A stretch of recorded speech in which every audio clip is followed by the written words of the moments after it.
necessidade de criar anjos. Deus não tinha necessidade de criar seres humanos. As pessoas perguntam, antes de Deus criar os céus e a terra, se Deus habita no céu, onde é que Ele habitava, onde é que Ele existia? Deus sempre existiu na eternidade.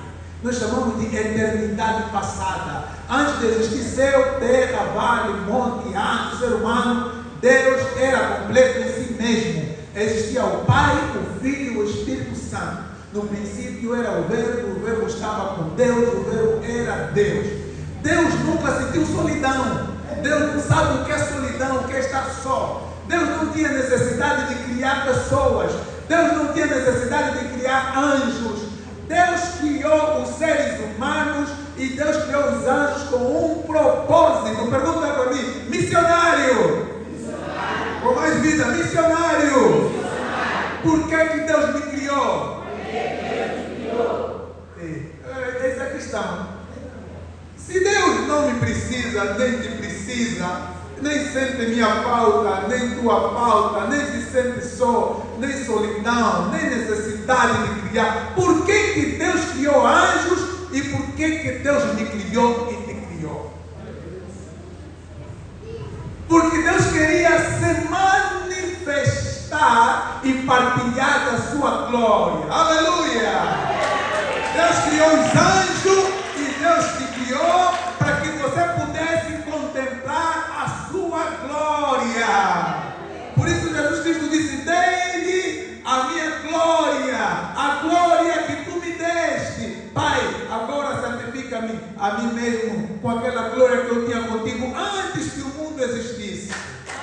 Deus criou uma família angelical. Deus criou os céus, os anjos para habitar o céu, e Deus criou a terra e os homens para habitar a terra. Mas só que na família de Deus saiu um filho que se rebelou.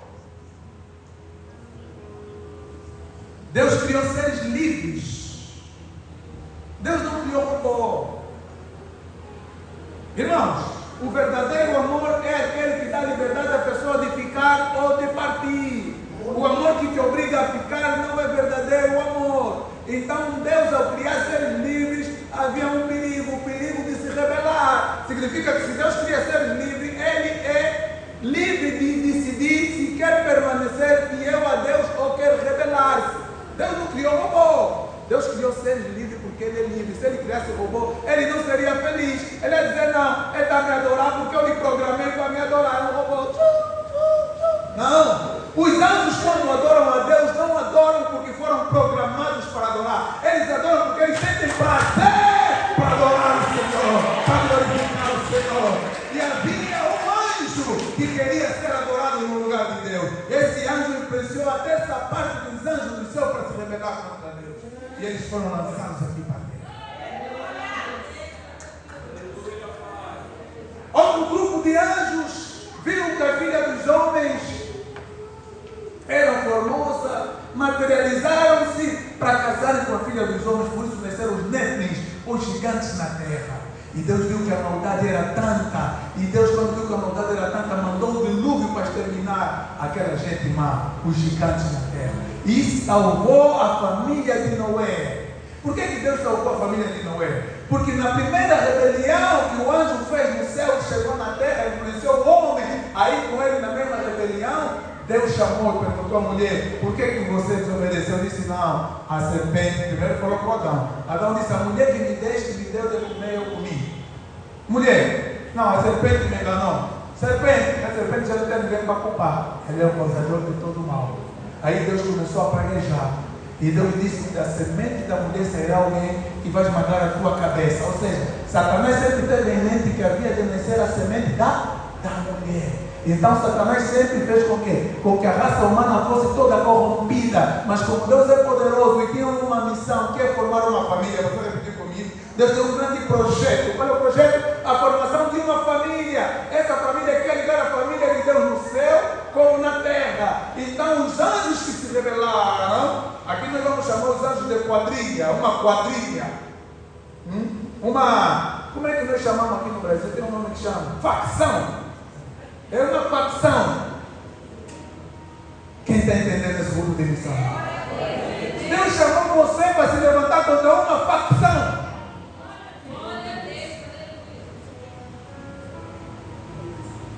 eu estou sempre preservando uma linhagem. É dessa linhagem que havia de nascer aquele que havia de esmagar a cabeça da serpente.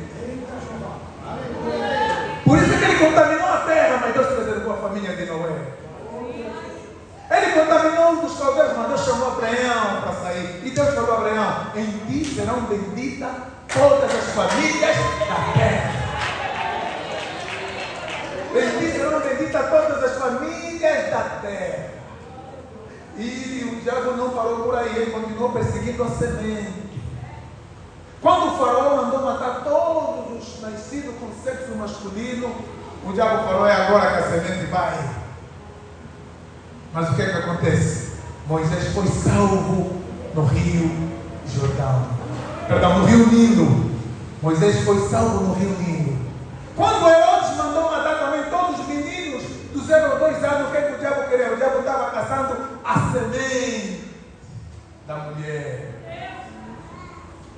E essa semente da mulher tem que fazer o quê? Destronar a facção. Fala comigo, destronar a facção. Não é só semente não, Deus chamou você para destronar a facção. Quem está entendendo, diga amém. Amém. Aí quando Jesus veio à terra, Jesus sabia que ele não podia espantar a caça, ou seja, não podia falar de primeira que ele era a semente da mulher prometida. Por isso Jesus falou aos discípulos: a ninguém faleis que eu sou o Messias. Quem sabe que Jesus falou para não revelarem que ele era o Messias? Quando vieram para clamar nosso rei, a Bíblia diz que ele fugiu. E certa vez Jesus pregando na sinagoga, um demônio falou: bem sei quem tu és, o Santo de Deus. E a Bíblia diz, Jesus disse: cala-te e sai dele. Não permitia falar, porque sabia que ele era o Messias. Sabe o que eu entendo aqui? Jesus estava numa missão especial. Quando Angola estava em guerra, quando Moçambique estava em guerra, a ONU, que é a Organização das Nações Unidas, tem uns militares que eles mandam para a nação que está em guerra para trazer paz. São chamados de capacetes azuis. Fala comigo, capacetes azuis. Não ouvi? Fala comigo, capacetes azuis. Mexe no irmão que está ao teu lado, diz: você é um capacete azul. Fala para ele. Fala: nós somos capacetes azuis. Certa vez Jesus chamou os 70 discípulos e disse: ide para a aldeia e deixai a minha paz. Os capacetes azuis são enviados onde tem guerra para ele levar a paz, para ele acabar com o mutim, para desmantelar o grupo guerrilheiro e para trazer a paz. E nós somos capacetes azuis do Senhor Jesus. O que é um missionário? O missionário é um capacete azul enviado para desmantelar a facção inimiga, que são os anjos rebeldes. Ele diz: este vos envio como ovelha diante do lobo. Mas por incrível que pareça, Jesus disse o seguinte: a ninguém saudeis pelo caminho. Fala comigo: a ninguém saudeis pelo caminho. Jesus não está dizendo para você ser mal educado ou mal educado. Não vou saudar ninguém. Não. Sabe o que é que aconteceu na cultura oriental? É que nem lá na África, quando eu estivesse andando com a minha avó na África, só para as duas mulheres se saudar, demora uns 20 a 30 minutos, porque ficam se contando coisa. Oh, Mona, eu falei aqui que a minha linha é de Quimbundo. Oh, Mona, o Ezequiel que ambote, o Ezequiel vai: bom dia, como está? O Ezequiel que ambote, o Mucuto significa o corpo. Lá te pergunta assim, as mais velhas: ô Mucuto, como é que está o teu corpo? Eu falo: Sembele, ou seja, está bem. E as duas mais velhas ficavam a conversar. Perguntava assim: quem é esse menino que está andando contigo? E aí a avó tem que explicar. E vou te falar a forma africana de explicar. Estás a ver a dona Belarmina? Com o senhor João, tiveram uma filha. Aquela filha que houve um filho fulano. Aquele filho fulano que casou com a minha filha, que houve esse menino que está aqui. Quer dizer que para explicar sobre quem eu sou, a minha avó está a contar uma história. E os africanos também são orientais, não diferem nada da cultura do judeu. Então Jesus disse: não saudeis ninguém pelo caminho. Sabe o que isso significa? A nossa missão é urgente. Não leveis alforje. Não leveis dinheiro. Também Jesus não está dizendo: sejam responsáveis nas missões. Ele está dizendo o seguinte: nessa missão especial, vocês vão depender totalmente de mim. Quando os Estados Unidos mandam militares, quando as potências militares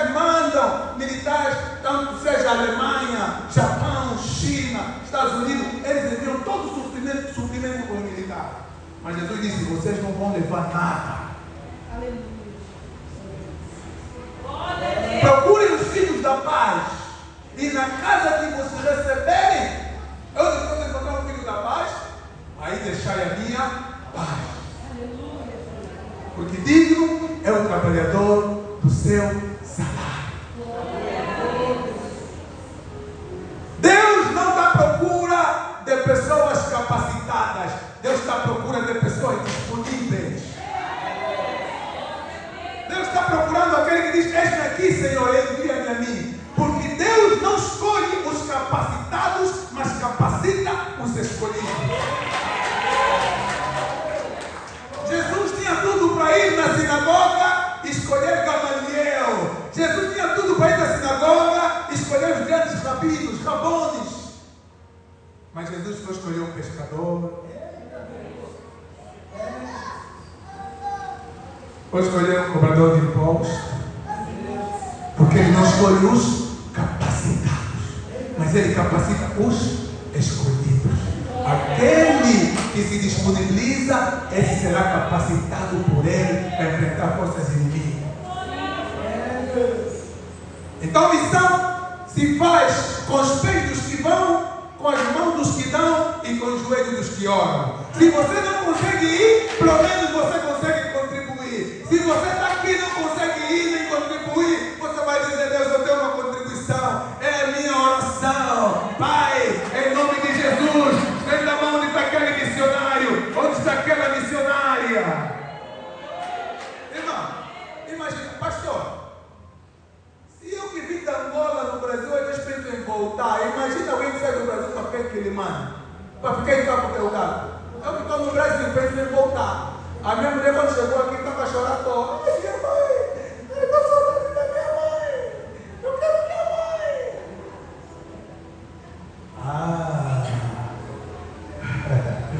Missão não é brincadeira, passou a vir. Estamos no Haiti, estamos no Moçambique. Agora, quem quer pagar o preço?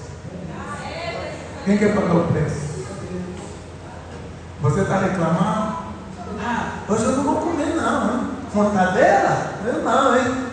Eu quero um requeijão. Eu falei no pastor lá todo dia, a gente chama mata-bicho. Mata-bicho é pequeno almoço. Matar o bicho, mata-bicho. Você já mata-bicho? Todo dia lá o mata-bicho é pão com chá de capim cidreira. A gente chama chá de cachimbo. Todo dia, pão com chá, pão com chá, pão com chá, pão com chá, pão com chá, pão com chá. Você está preparado para isso? O pastor disse que ele já comeu rato em Moçambique. Rato. Eu estou aqui, nunca comi rato. Ele já comeu rato. Dormiu no Luando. Sabe que o Luando? Uma esteira que ele faz como um negócio que parece bambu. Dormiu lá. Isso é missões. Isso é ser missionário. Uns querem ser mandados para os Estados Unidos, outros para a Europa. Quem quer ir para a Nigéria? Quem quer ir para o Congo? Quem quer ir lá para o Cabo Delgado, São Paulo? Quem quer ir para o norte da África? Tem um muçulmano lá, decapitar cristãos. Para a China, para a Coreia do Norte, onde Kim Jong-un prende. Se eu tiver com Bíblia, você já está preso. Só Bíblia, você não falou nada. Se tem Bíblia na tua casa, preso, prisão perpétua. Então não é brincadeira, irmão. Vamos orar pelos missionários. Vamos orar a Deus, para Deus levantar mais missionários. Para Deus levantar pessoas que tenham coragem de ir lá e pregar a palavra. Enquanto você tem a oportunidade de enviar uma moto para lá, para Moçambique, contribua. Fala, Deus, que essa é a minha contribuição sirva para essa moto ir lá, para aquele pastor lá, ir nas aldeias, pregar a palavra. Deus tem um grande projeto, a formação de uma grande família. Ele nos deu poder para pisar serpentes e escorpiões, para expulsar a força do inimigo. E de Gênesis e Apocalipse, Deus mostra isso, que Ele tem uma família. Essa família vai ser unida. Em Cristo Jesus, Ele uniu toda a família de Deus, que esteja no céu e na terra.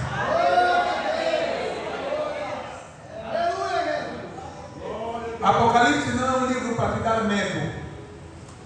Antigamente eu estava com medo do livro do Apocalipse. O grande dragão. Apocalipse, irmão, Quando a gente vai assistir um jogo, eu não sou amigo de futebol, mas quem é que assiste futebol? Você ainda não sabe o resultado, quem vai ganhar, quem vai perder, verdade ou mentira? Você fica na expectativa, outros até apostam. Então há quem pensa que Apocalipse, eu tinha um vizinho que já mandou lá em Angola, ele falava para mim assim: nossa, essa batalha está difícil, viu? Dizem que o Satanás se rebelou, Jesus não está lhe aguentando, falou assim. Eu vi a ignorância dele, mas ele estava falando sério, eu não queria zombar. Ele falou: ainda Deus não está aguentando o Satanás, falou para mim. Disse: Deus não está aguentando, esse filho de Deus está difícil. Diz: há muito tempo, não está a aguentar.